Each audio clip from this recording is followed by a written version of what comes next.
This is a very interesting holiday season because for a change, it seems like everyone getting fired, laid off, pushed out of their jobs is a member of the professional managerial class. We've had all these Twitter people put out on the breadlines. And the same thing is happening in the corporate media. It's a total bloodbath.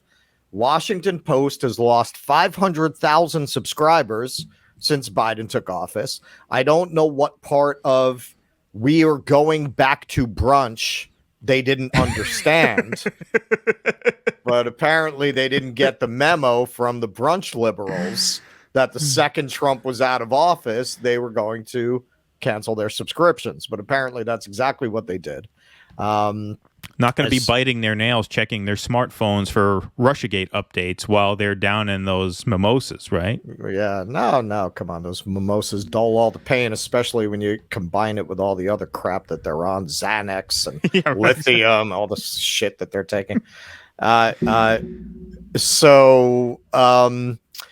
Yeah, it's rather ironic because they were so nice to those railroad workers, talking constantly about what their striking would do to the economy rather than talking about the horrible conditions that they were working under. And what's really interesting about so they had a meeting, the CEO called a meeting to make an announcement. And his announcement was basically, go get your fucking shine box. His announcement was basically, we're laying people off. And they just shut down the magazine. They just got rid of everybody at the magazine. So they're going to be doing more layoffs. And the response of the workers is really fascinating because remember, there's nobody who has more smugly assured the nation that the changes wrought by deals like NAFTA are part of the natural economic order of business. And anyway, of course, there are winners and losers in the economy, but we have to look at people who have come out ahead in the way this has expanded trade. They don't seem to think this way when their own jobs are on the line. When their own jobs are on the line, they don't seem to have this kind of detachment about this just being part of, certainly you can make the argument that technology in a changing way that people consume information is why they're losing their jobs. They're not writing those think pieces about how it's all part of a natural ecosystem and there are winners and losers. Look, we're winners. We're winners in this process, right? They're not writing about us. I'm very glad they're so bad at their jobs. It creates an opening for us. If they did their jobs, who would listen to two schmucky guys from New York? Who's going to listen to us for news? Exactly. Right? They got all the money. They got all that Bezos money. They got correspondence. They can go cover on the ground. We can only put up a little green screen, pretend that we're there. I have a yearbook photo backdrop. That's our set. Yeah. I've got Boeing shelves. Right? So, no, this is just like the argument they made with NAFTA. Now I see their point, right? There are winners and losers in these kinds of shifts. So why don't we take a look at how they reacted to this announcement to see how all of a sudden these guys all turned red. They all turned into red diaper babies as soon as they heard that their jobs were on the line. We're not going to turn the town hall into a grievance session for the day. Ask the question. Brad, you talked about positions getting eliminated. What are you going to do to protect people's jobs? Are they going to be treated like the magazine staffers were? We'll have more information as we move forward. Thank you very much. And how will your position be decided? You seem to be disrespecting I love that. Sir, our parents are still alive. We expected they would be dead 10 years ago and our inheritance would already be in our bank accounts. They won't die. They won't die. They're still going. What are we supposed to do? What are we supposed to do? What is your response? What are you going to do about our jobs? Sir, where are you going? Where are you going? Sir, I blew my trust fund on living in D.C. for the last several years. Yeah, no, it's all of a sudden they're on the chopping block and they don't seem to have that detached calm that they had about NAFTA, right? What did they have to say about NAFTA? So when Trump made this claim that the government certified 700,000 jobs lost by NAFTA, their fact checker went into all kinds of things to pick it apart and talk about how incomplete that picture of it was. Right? They went into talking about how it's natural that you're going to have winners and losers in a global economy. And besides, and this was the best part of that article, that data is old. So why is he bringing it up? They don't say that the data is disputed.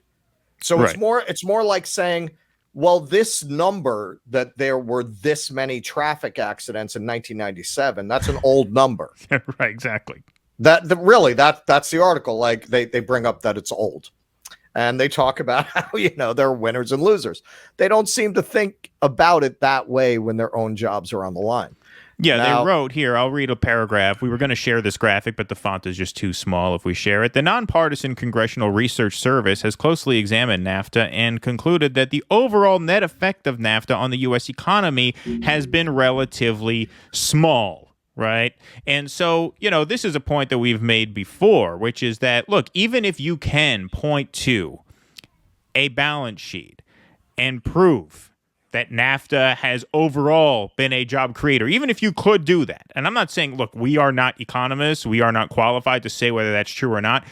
It is incontrovertible that whatever gains this country saw from NAFTA came at an extraordinary price for the middle of the country. And the middle of the country carries tremendous political weight in this country. So even if all your data points are correct, it's still not relevant to the political question, what did NAFTA do to our politics? What did NAFTA do to trust in institutions? Well, so they don't have an answer for that. Well, so let me present to them, let me explain what's happening to them in language they might understand. We are not media experts. So we can't tell you how many jobs have been created through the internet, where people like us are able to blog and we're able to create shows. We can't tell you how many people have been given jobs that way. But clearly there are going to be winners and losers in that process. And some of the losers are the people who thought they were going to have a cushy signature at a legacy media company for the rest of their lives. And unfortunately, that means you. That means you now. You see you see how that works? The shifting tectonic plates. You see that little fear in your voice? What are you going to do to protect our jobs? Wow. Imagine how people who don't have parents to move back in with felt when their factories closed. You weren't very interested in covering that story, were you? Thomas Frank wrote an article that is a go-to article for me, has been for many years. He did an entire breakdown to examine the whole bias against Bernie Sanders that the entire corporate media had. Including, of course, the Washington Post. Before you read from that, we just have to share this graphic here. This was the famous day, March 8th, 2016, heading into Super Tuesday. 16 negative stories on Bernie Sanders in 16 hours from the Washington Post. They had a Bernie hate marathon. Yes, exactly. And that is something anybody who, look, we've moved on from the whole inside out approach. But I think most people in our space came up through the Sanders movement. Most of us started there. We have not ended there, but we definitely started there. That was a very painful experience for all the people who were working on the Sanders campaign. Because for a lot of us, certainly for myself, that was the red pill moment. That really opened my eyes to the fact that the media was not what I thought it was, that they really were not reporting that they were this club that was determined to crush progressive reforms and progressive government. So Thomas Frank, rather than to do a survey of the entire media, he decided to just do a very interesting, lengthy real essay. It's really not an article, it's an essay. Just examining that through the lens of the Washington Post's coverage of Bernie Sanders. So I'm going to read quite a bit of this because it is a great think piece. And it also is incredibly prophetic in light of this story. All right. So this is, you got it up there? Yep, we got it. All right, so this is a SWAT team by Thomas Frank. Think of all the grand ideas that flicker in the background of the Sanders denouncing stories I've just recounted. There is the admiration for consensus, the worship of pragmatism and bipartisanship, the contempt for populist outcry, the repeated equating of dissent with partisan disloyalty. And think of the specific policy pratfalls, the cheers for TARP, the jeers aimed at bank regulation, the dismissal of single-payer healthcare as a preposterous dream. This stuff is not mysterious. We can easily identify the political orientation behind it from one of the very first pages of the Roger Tory Peterson Field Guide to the Ideologies. This is common seaboard centrism, its markings of complacency and smugness as distinctive as ever. Its habitat, the familiar beltway precincts of comfort and exclusivity.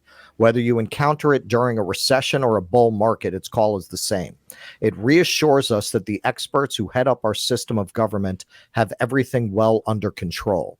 It is, of course, an ideology of the professional class, of sound-minded East Coast strivers fresh out of Princeton or Harvard, eagerly quoting as, quote, authorities, unquote, their peers in the other professions, whether economists at MIT or analysts at Credit Suisse or political scientists at Brookings. Above all, this is an insider's ideology, a way of thinking that comes from a place of economic security and takes a view of the common people that is distinctly patrician. Okay, so here's where he gets into what just happened to these people. Now, here's the mystery. As a group, journalists aren't economically secure. The boom years of journalistic professionalization are long over. Newspapers are museum pieces every bit as much as Bernie Sanders' New Deal policies. The newsroom layoffs never end. In 2014 alone, 3,800 full-time editorial personnel got the axe. So jumping ahead a little bit. In other words, no group knows the story of the dying middle class more intimately than journalists. So why do the people at the very top of this profession identify themselves with the smug, the satisfied, the powerful? Why would a person working in a moribund industry compose a paean to the Wall Street bailouts? Why would someone like Post opinion writer Stephen Stromberg drop megatons of angry repudiation on a certain Vermont senator for his, quote, outrageous negativity about the state of the country, unquote? For the country's journalists, Stromberg's colleagues, technically speaking, that state is pretty goddamn negative. Jumping ahead a little bit, truly we are like buffalo nuzzling the rifles of our hunters. Or maybe the answer is that people at the top of the journalism hierarchy don't really identify with their plummeting peers. Maybe the pundit corps thinks it will never suffer the same fate as, say, the Tampa Tribune. And maybe they're right. Jumping forward a little bit. So he talks a little bit about how David Broder talked about how everybody wants to be an insider now, and it's more fun to be an outsider. So he continues, yes, it's fun to be an outsider, but it's not particularly remunerative. As the rising waters inundate the Fourth Estate, it is increasingly obvious that becoming an insider is the only way to hoist yourself above the deluge. Maybe that is one reason why the Washington Post attracted the fancy of mega billionaire Jeff Bezos, and why the Post seems to be thriving with a fancy new office building on K Street and a swelling cohort of young bloggers ravening to be the next George Will, the next Sid Blumenthal. It remains, however precariously, the cradle of the punditocracy. Meanwhile, between journalism's insiders and outsiders, between the ones who are rising and the ones who are sinking, there is no solidarity at all. Here in the capital city, every pundit and every would-be pundit identifies upward, always upward. We cling to our credentials and our professional class fantasies, hobnobbing with senators and governors, trading witticisms with friendly cabinet officials, helping ourselves to the champagne and lobster. Everyone wants to know our opinion, we'd like to believe, or to celebrate our birthday, or to find out where we went for cocktails after work last night. And now here's the wind up and the throw. Until the day, that is, when you wake up and learn that the tycoon behind your media concern has changed his mind and everyone is laid off and that it was never really about you in the first place. Gone the private office or award-winning column or cable news show. The checks start bouncing. The booker at MSNBC stops calling. And suddenly you find that you are a middle-aged maker of paragraphs, of useless things, dumped out into a billionaire's world that has no need for you and doesn't really give a damn about your degree in comparative literature from Brown. You start to think a little differently about universal health care and tuition-free college and Wall Street bailouts. But of course, it is too late now. Too late for all of us.